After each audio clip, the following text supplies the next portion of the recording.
तू सच्चा, तेरा नाम सच्चा, एक तू सच्चा, तेरा नाम सच्चा, एक तू सच्चा, तेरा नाम सच्चा, एक तू सच्चा, तेरा नाम सच्चा।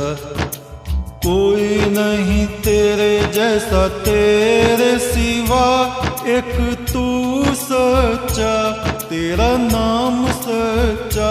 सब जगह तेरी रोशनी का दरिया, एक तू सच्चा, तेरा नाम सच्चा। सब बीमार तू बीमारों की दवा, एक तू सच्चा, तेरा नाम सच्चा। बेहतर है बहस से जिक्र तेरा, एक तू सच्चा, तेरा नाम सच्चा। ये मेरा जिस्म है महल तेरा, जहाँ रात दिन चमके नूर तेरा। इस नूर का तवाफ करे सातों आसमां, हर फरिश्ता नूर में करे सजदा। एक तू सच्चा, तेरा नाम सच्चा, एक तू सच्चा, तेरा नाम सच्चा।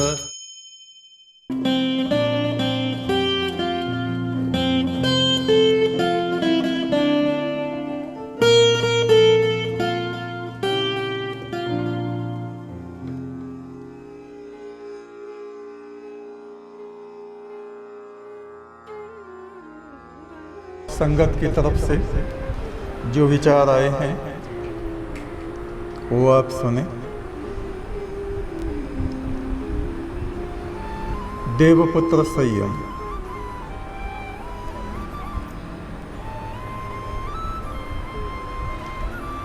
महाराज जी, ये अगस्त मास आपके अवतरण का मास है, जन्मदिन।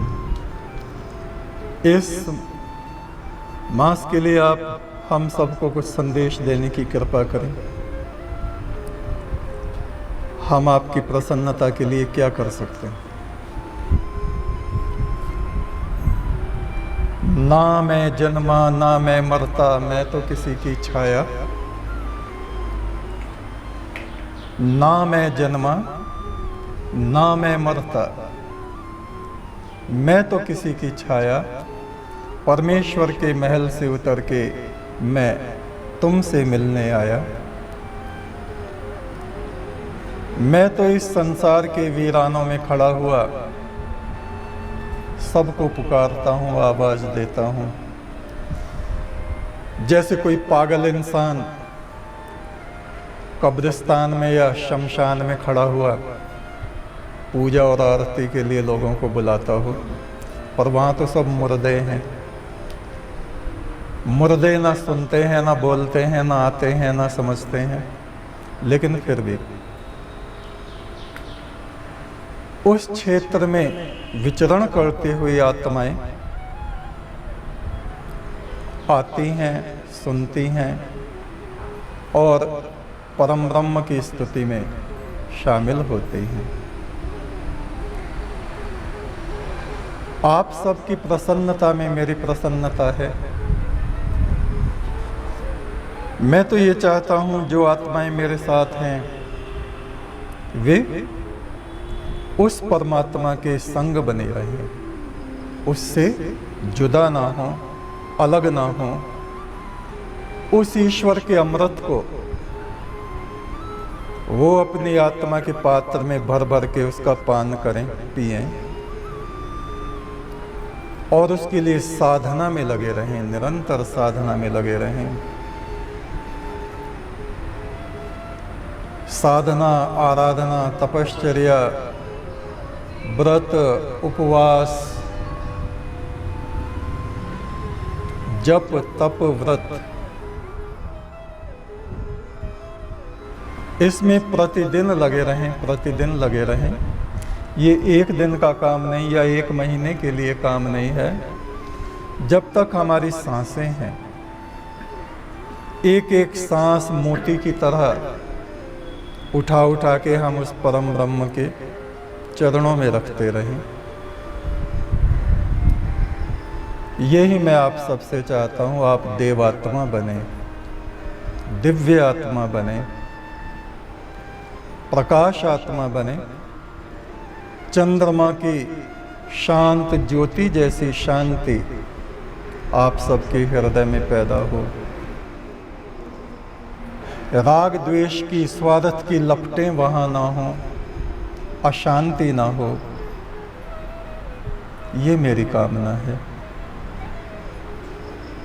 आपके होठों पे मुस्कान हो, हृदय में शांति हो, तो उससे मुझे संतुष्टि है, तृप्ति है। कभी भी निराशा में ना जाएं, निरुत्साहित ना हो, उत्साहित बने रहें, ऊर्जावान बने रहें। उल्लास, जिस साधक में उल्लास बना रहता है वो आगे बढ़ता चला जाता है, और जो निराश होता है वो निम्नता में, घाटियों में, धुंध में, अंधकार में उतरता चला जाता है। उल्लास हमारे जीवन में होना चाहिए। यदि हम निराश होते हैं तो उनके कारणों को हमें ढूंढना चाहिए। निराश होने का कोई कारण ही नहीं। मैं आपसे कहता हूं, सभी प्रकार की निराशाओं को त्याग दो, अपने मुख को दोबारा से धुलो, उत्साह को प्राप्त करो, ऊर्जा को प्राप्त करो, तरोताजा हर वक्त हम बने रहें, क्योंकि वो परमेश्वर तो हमारे निकट ही है। वो हमको देखता है, हम उसको नहीं देखते। तो जैसे कहीं बाहर हमें जाना हो तो अपनी तैयारी रखते हैं, स्नान और अपनी सज्जा, शीशे में बार बार अपने आप को देखते हैं। तो रोज शीशे में अपने आप को हम देखें। शीशा क्या है? साधना, आराधना, आत्मनिरीक्षण हम करते रहें। कहीं इधर कुछ तो नहीं लग रहा चेहरे पे, कहीं आँख में ढीड़ तो नहीं आ रही, उसे साफ करें। आप समझ रहे हैं ना, अध्यात्म में इसको क्या कहते हैं? केवल हम चेहरे का वर्णन नहीं कर रहे, आत्मा का वर्णन कर रहे हैं। हमारी आंखों में अज्ञान की ढीड़ तो नहीं आ रही हैं।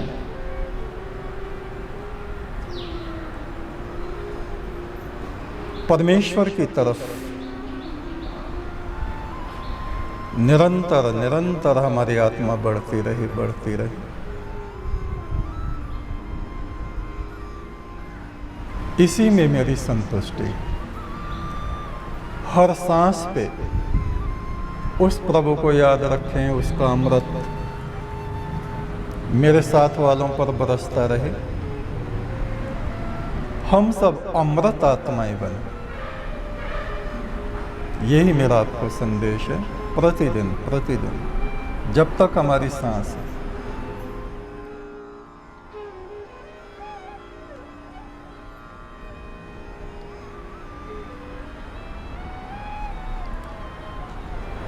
रुड़की से हैं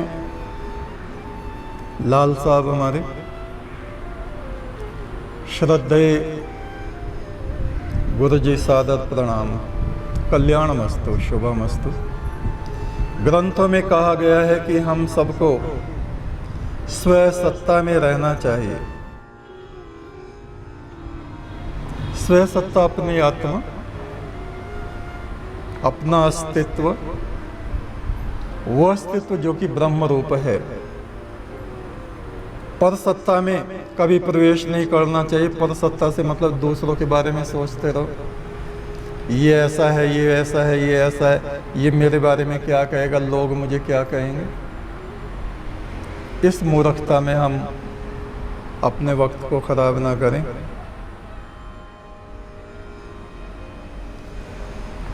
जिसकी शिक्षा है कि हमको मर्यादा के अंदर रहना चाहिए और परदोष, दूसरों के दोष नहीं देखने चाहिए, बिल्कुल सही है। अपने दोषों को देखकर उनको धीरे धीरे सुधार हमें अपने आप में करना चाहिए।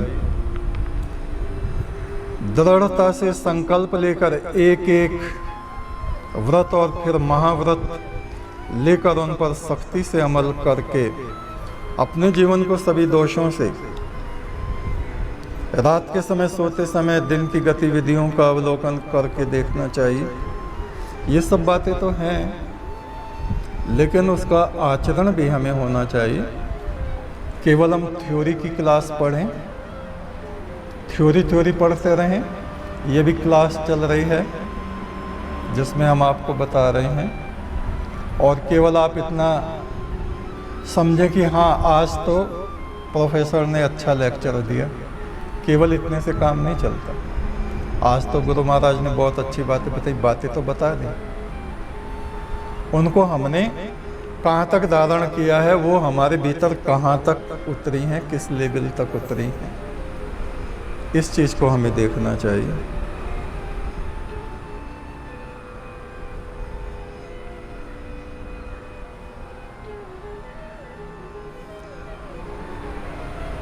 प्रार्थना करके मंत्र का जाप, योग निद्रा में प्रवेश करके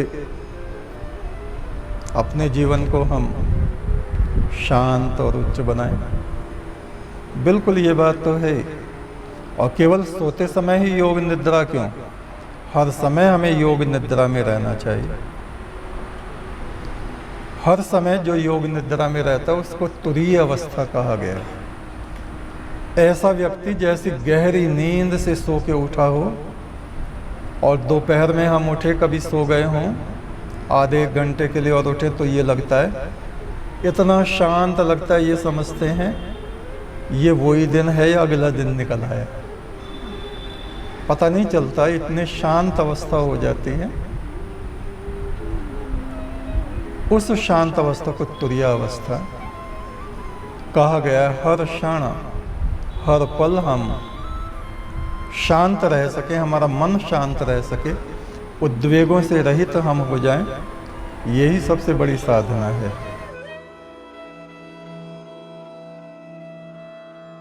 गुजरात से हैं चंदा चौहान। क्या आत्मा और परमात्मा एक हैं या अलग अलग हैं? क्योंकि कई लोग कहते हैं कि वो एक हैं, कई कहते हैं अलग हैं। जैसे पृथ्वी है और सूर्य है और असंख्य सितारे भी हैं, तो सूर्य को मान लीजिए, जैसे सूर्य को हम इतना फैला दें आकाश में कि चारों तरफ वो हमको दिखाई दे, अनंत रूप, अनंत ज्योति, ऐसा परमात्मा है। और जैसे सूर्य में से ये पृथ्वी टूट गई, सूर्य का एक हिस्सा टूटा, तो वैज्ञानिक दृष्टि से हम कह सकते हैं कि ये सूर्य और ये पृथ्वी एक है। लेकिन इस समय वर्तमान में हम देखें, सूर्य तपता हुआ आग का एक गोला है और ये पृथ्वी मट्टी जैसी हुई पड़ी है। तो जितना अंतर सूर्य में और पृथ्वी में है, ठीक इतना ही अंतर उस परमात्मा में और हमारी आत्मा में है। तत्व वो ही है। पृथ्वी निकली सूर्य से है, जो तत्व सूर्य का है वही पृथ्वी का है, लेकिन इस समय ये दो हैं, अलग अलग हैं। मान लीजिए किसी कारण से ये पृथ्वी खींच के पुनः सूर्य में विलीन हो जाती है, तब उसका रूप हो जाएगा। ऐसा ही हम लोगों के साथ है। हम कहते हैं आत्मा सो परमात्मा, उसका अर्थ यह है पृथ्वी सो सूर्य, सूर्य सो पृथ्वी। लेकिन इसके अंतर को हमें पहचानना चाहिए। इसी के लिए हम लोग साधना करते हैं कि हमारी चेतना का उतार जो निम्नता में हो गया है, निम्न धरातलों में हो गया है, पशु जैसा जीवन जो हम जी रहे हैं, कभी हंसते हैं, कभी गाते हैं, कभी रोते हैं, ऐसी स्थिति हम लोगों की है। तो उसमें ज्ञान के द्वारा, पुण्य कर्मों के द्वारा, उपासना के द्वारा हम उस ब्रह्म सायुज्य स्थिति को प्राप्त करें, उस परम ब्रह्म से जुड़ जाएं जाके। जुड़ने का मतलब है पृथ्वी चलती चलती सूर्य की तरफ गई और उससे जुड़ गई तो वो तो एकदम से इसको अपने में खींच लेगा, विलीन कर लेगा।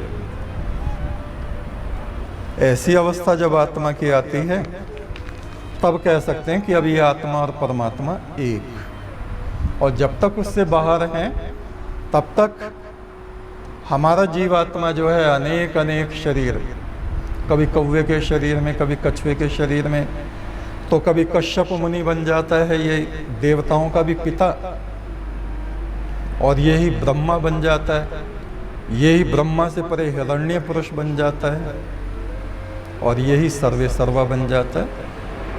लेकिन कहाँ एक कौवे का शरीर और कहाँ एक निराकार ब्रह्म। ऐसी इतनी दूरी अभी हमारी उस परमात्मा से बनी हुई है, और उसकी निकटता के लिए सतत हम लोग प्रयत्नशील हैं और आगे भी रहेंगे। तो उसमें साधना में हमें लगे रहना चाहिए।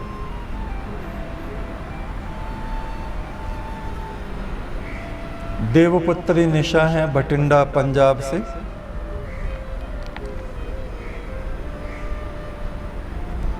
गुरुदेव, टूटे हुए तारे बहुत बार देखे हैं, पर ये कहाँ जाते हैं? कृपा करके मार्गदर्शन करें। जो बड़े सितारे हैं वो छोटे सितारों को अपने तरफ खींच लेते हैं। पृथ्वी पे भी कभी कभी उल्लकापात, ये शब्द आपने सुना होगा, उल्लकापात। उल्लका उसको कहते हैं जो एक सितारा अपनी स्थिति से टूटा और चलते चलते चलते पृथ्वी की तरफ वो आया और उसके टुकड़े टुकड़े बिखर गए। तो जैसे वो सितारे आकाश में पता नहीं कितनी दूर से टूटता हुआ चलता आ रहा है, कुछ खंड यहाँ, कुछ वहाँ, कुछ वहाँ, कुछ वहाँ, कुछ पृथ्वी पे गिर जाते हैं। तो ऐसे ही बड़े सितारे छोटे सितारों को अपनी तरफ खींच लेते हैं। उनकी गुरुत्वाकर्षण शक्ति इतनी अधिक होती है कि उनमें जाके मिल जाते हैं। अभी जैसे हमने पृथ्वी का उदाहरण दिया है,